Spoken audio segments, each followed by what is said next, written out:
Welcome to the Overcoming Sexual Abuse podcast, where you get the tools and inspiration to help you overcome childhood sexual abuse. I'm your host, Christina Anna-Voltson, certified coach, author, and incest survivor, and I'm here to help you heal and live your very best life. In childhood abuse, shutting down your inner voice is survival, but in adulthood, it's actually dangerous. I share how you silenced your voice in the first place, why it feels so threatening to hear yourself, and how to work through that fear so you can learn to listen to yourself and keep yourself safe.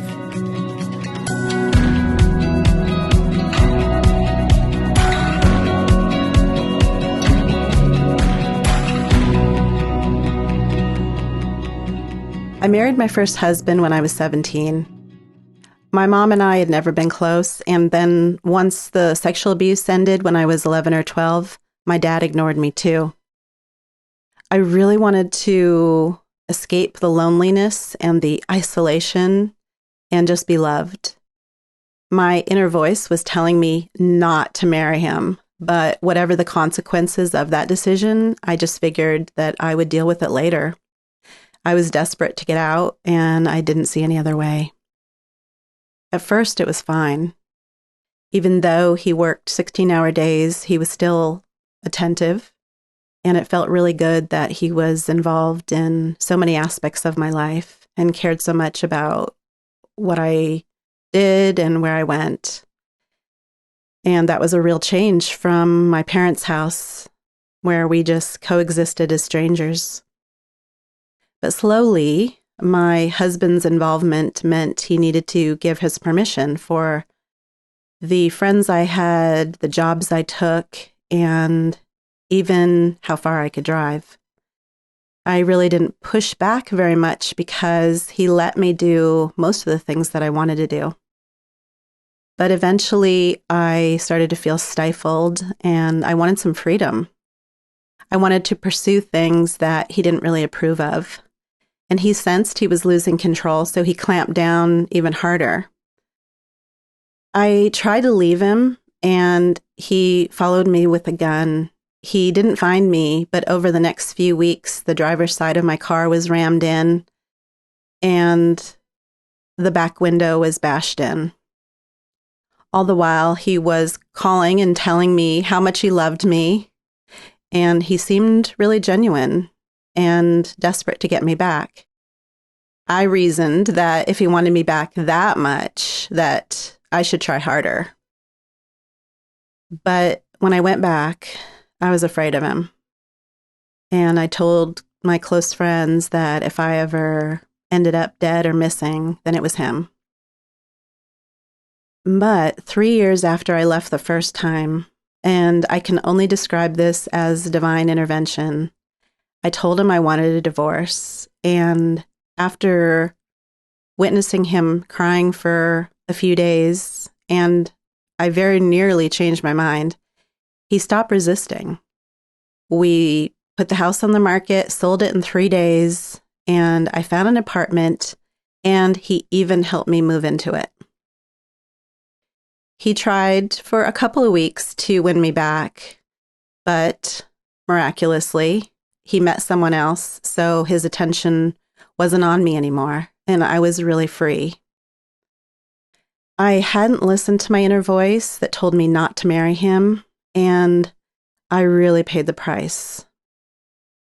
Several years after my divorce and early in my healing, I had a dream about him, and we were snuggling in bed together, and in the dream I was thinking, why am I here?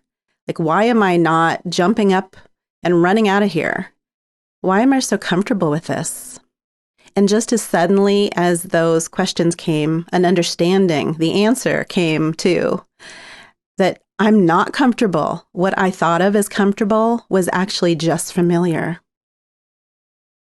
As a child, day after day, after being abused by my uncle, my dad, and other men, I didn't have the choice of saying no, of getting away or fighting back, so I just froze. And that made me cooperative and compliant. But compliance isn't the same as comfort. Lying there wishing it was over is not comfort.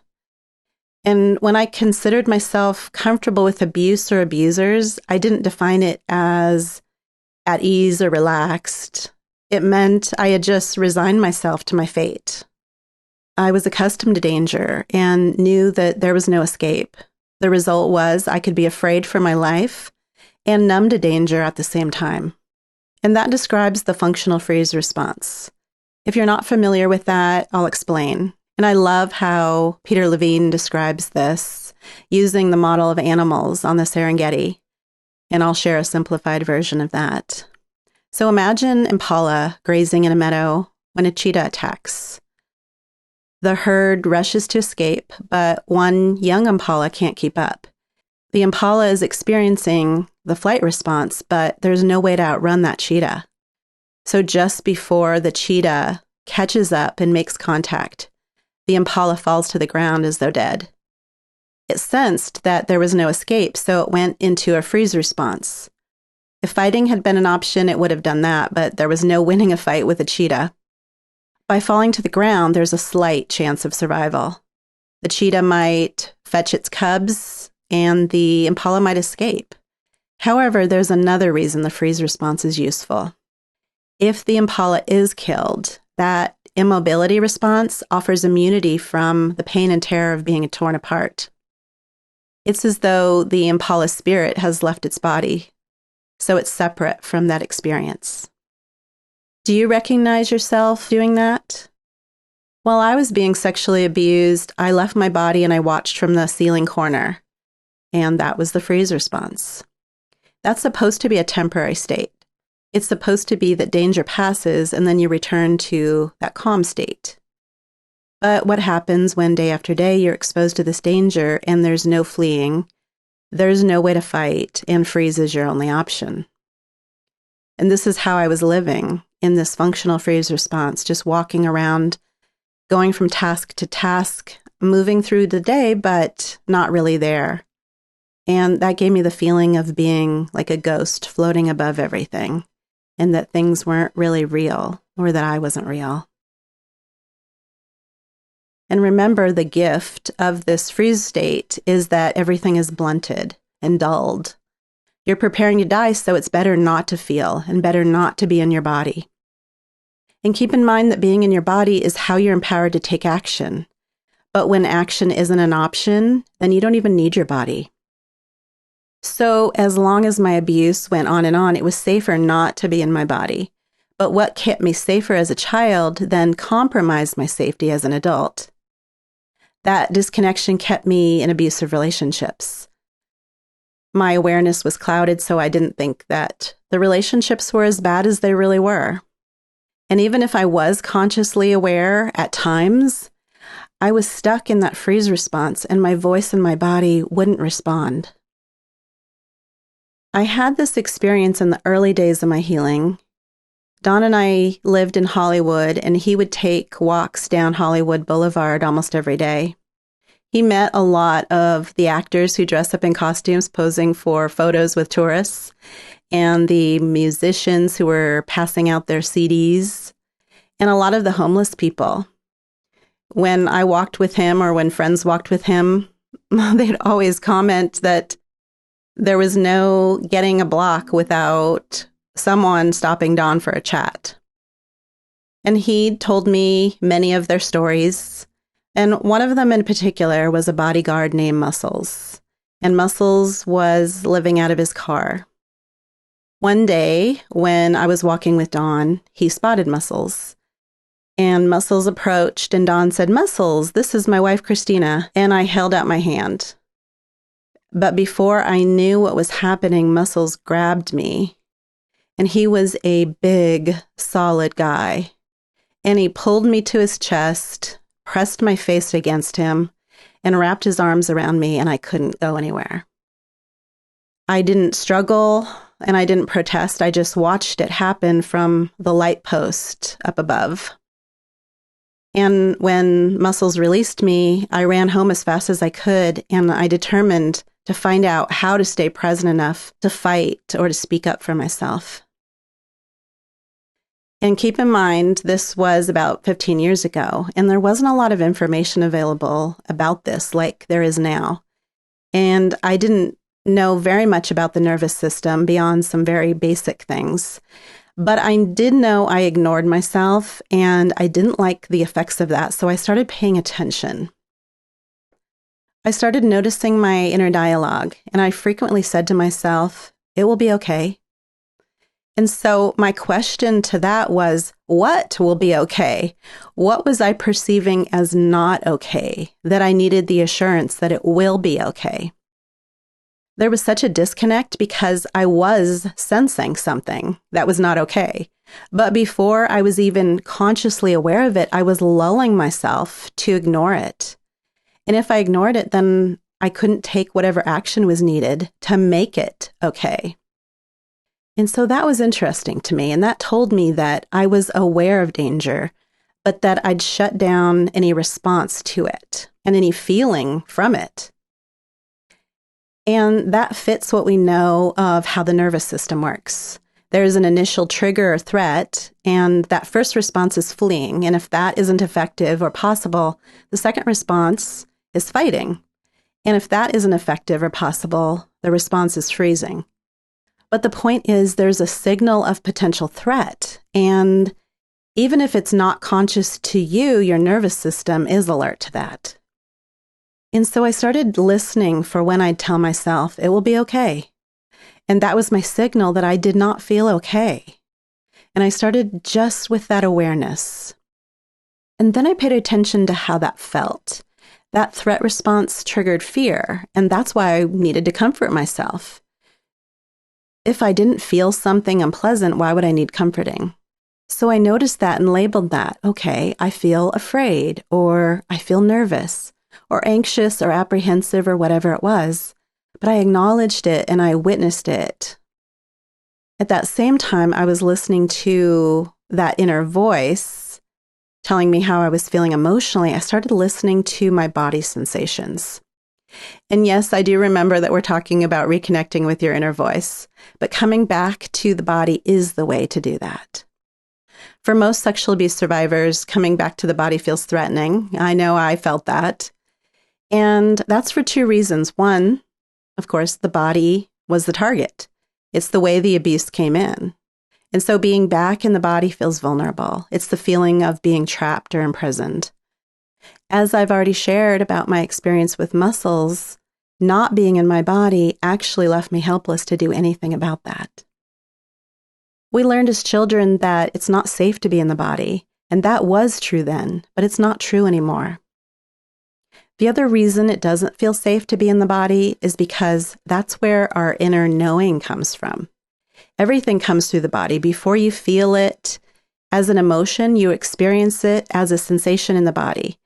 We use the language of body to describe emotions, such as, I have butterflies in my stomach, or that's gut-wrenching, or I have a lump in my throat, I'm weak in the knees, she's hot-headed, I'm on pins and needles, or he has cold feet.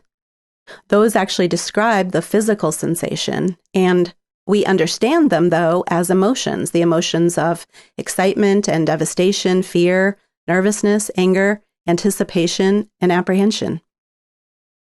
So you might notice that when you feel angry, there's a particular area in your body where you feel it. And it's usually the upper body, like the chest and the face, and it feels hot. Or if you feel nervous and excited, you feel that usually in your belly. And there's a primal connection between the brain and the gut. We often talk about that gut feeling, or trust your gut, or gut check time. But this mind-gut connection isn't just metaphorical. The brain and gut are connected by this information superhighway called the brain-gut axis, and it provides constant updates about what's happening inside of you. It's sometimes referred to as the second brain. So to be in the body is to be more aware, more feeling, more knowing. So if you're afraid of being in your body, what are you afraid of feeling or knowing, and why? If you saw clearly, what would you see? What truth would you have to admit? And what would you need to do about that? Who would that hurt or anger or disappoint? What might you risk or lose?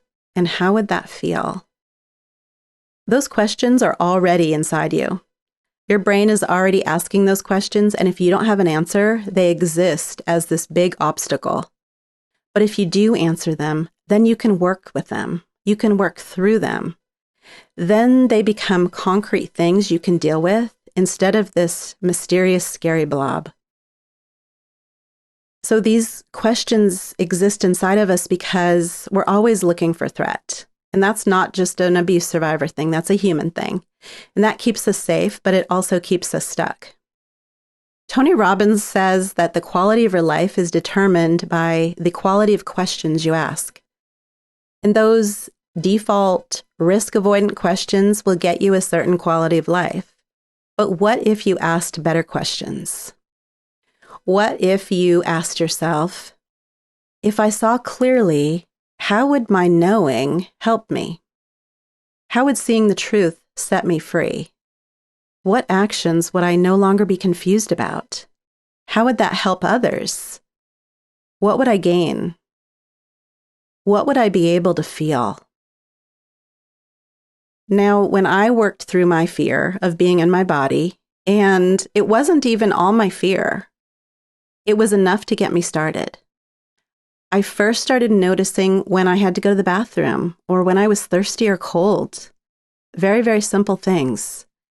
Because before that, those body sensations felt like just this fly to swat away. Like I'm trying to focus on something, but a fly keeps buzzing around and I didn't even notice it, but I would just mindlessly swat it away without focusing on it. And that's what it was like. I was already pushing those sensations away before I was conscious of them. So I tuned into those feelings, those sensations, and I started responding as soon as I noticed the signal. I ate when I was hungry. I slept when I was tired. I started really listening to me. Now, don't underestimate the power of tuning into those simple things like body urges. And then pay attention to other sensations. You might start with pain. That's where a lot of my clients start. What kind of pain? Is it throbbing, an ache, sharp, shooting, dull, heavy, tight? And when did it start? And when does it hurt the most? What relieves it? Then you can also bring comforting self-touch to the area that's feeling discomfort and just sense the warmth of your hand. And the purpose isn't to fix it, not to make the pain go away, but just to be aware of it and with it. And don't stop at the pain. What other sensations do you feel? Do you feel a fluttering in your belly, a tingling in your toes, a numbness in your lips? And that's something you do very slowly. Just pay attention to how you feel and respond to yourself, and just take one step at a time. One of the things animals do to feel safe in their environment, and animals are very much in their bodies, is something called orienting. And orienting is knowing your position in relationship to your environment and circumstances. And this allows you to see the danger and potential sources of escape and safety. So with an animal, when a twig snaps or a bush rustles, then the animal looks and smells and listens toward that potential threat. And when it doesn't detect anything, it returns to grazing or resting or playing or whatever it was doing. To feel grounded and safe in your environment, you can orient too. So feel your eyes as they move around the room. And notice where they go and just scan the room.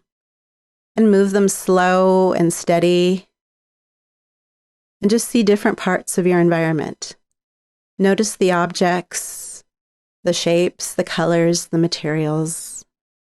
And notice the sounds and smells, the feel. What's the temperature that you feel? What textures do you feel? What's the sensation of your bottom on the chair or your feet touching the floor? And let yourself just feel that connection with your environment. It's very grounding. And then notice that in this moment, you're safe. We're not looking at an hour from now, or a week from now, or a year from now. But right now, in this moment, you're safe. And you can put your hand on your heart and tell yourself, I'm safe. And how does that feel? And that might have helped you feel grounded and safe, and that might not have. But just bring your attention toward yourself and notice what you feel without trying to fix it. And that presence is so good. And that's the beginning of feeling safe. So those were some of the ways to connect with your body so you could reconnect with your inner voice. So let's get more into the direct ways of listening to yourself. Some of the specifics. So remember how I told you that I knew it was a mistake to marry my first husband? Well, with Don, my current husband, we got engaged after 4 days and got married a month later. And that decision truly didn't feel risky because I intuitively knew it was right. And we've been married 18 years, and he's the best person I've ever met. So how did I determine that was a right decision? There are different modes we can check in with, and one is seeing. It's the visual. It's maybe a red light or green light. Red light means stop. Green light means yes, go. Or it might be an image. It might be an arrow. And then there's hearing. So that doesn't mean actually hearing audibly, but internally you might hear a word or a phrase or a sentence. And there's feeling. And often in your gut, maybe it's a churning, maybe it's a feeling of peace, maybe it's a feeling of excitement or joy. And then there's a knowing, just a inner knowing without knowing how you know. I use a variety of these, actually all of them. And sometimes it's just words, and sometimes it's a picture. But often I get a contracted feeling when something is a no, and an expansive feeling or a lightness in my chest for a yes. Another person's body might have a clenching feeling in the gut for a no, and a tingling feeling that rises in the head for a yes. To tap into your inner voice, recall when it's been there for you before to help you in the past. So what's something that worked out well, that you felt good about beforehand? You felt like, yeah, I have a gut feeling that's going to be great. And what was that feeling? And what's something that didn't work out well? Did you have a bad feeling about that? So look at the past where things went wrong and where you said, I knew it. And then recognize what truth feels like in your body. How does it feel when you hear something you know is true versus something that's a total lie? How does it feel in your body when you say something that's true versus saying something that's not true? So try it by saying something you know is true, like, I love my husband, or my name is Christina. And if I try to say a lie, I hate chocolate. That feels completely different to me. So acting on intuition will make it stronger, while ignoring it will make it weaker.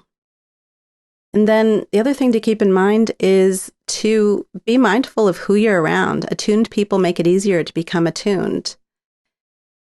Some things that disconnect you from your inner voice, though, are rushing around, living without margins, just lots of noise and activity, and not allowing stillness or quiet. Or living in a cluttered environment that keeps us insulated and distracted. Or having a buildup of toxins in your body. So intuition partially comes from our GI tract. So gut health impacts how well we know things without knowing we know. So you can do a fast or a cleanse, and that gives you so much clarity. The other thing is stored emotions, and that might even manifest as gut issues like IBS or leaky gut. And when that area of your gut is compacted, it's hard to be clear and it's hard to hear yourself. Emotions are meant to be felt and acted on and then released. They aren't meant to be stored. So processing emotions impacts hearing your gut. And the last thing is an unresolved past. So whenever you have this experience in the present, the first thing your brain does is it filters that experience through all of your past experiences.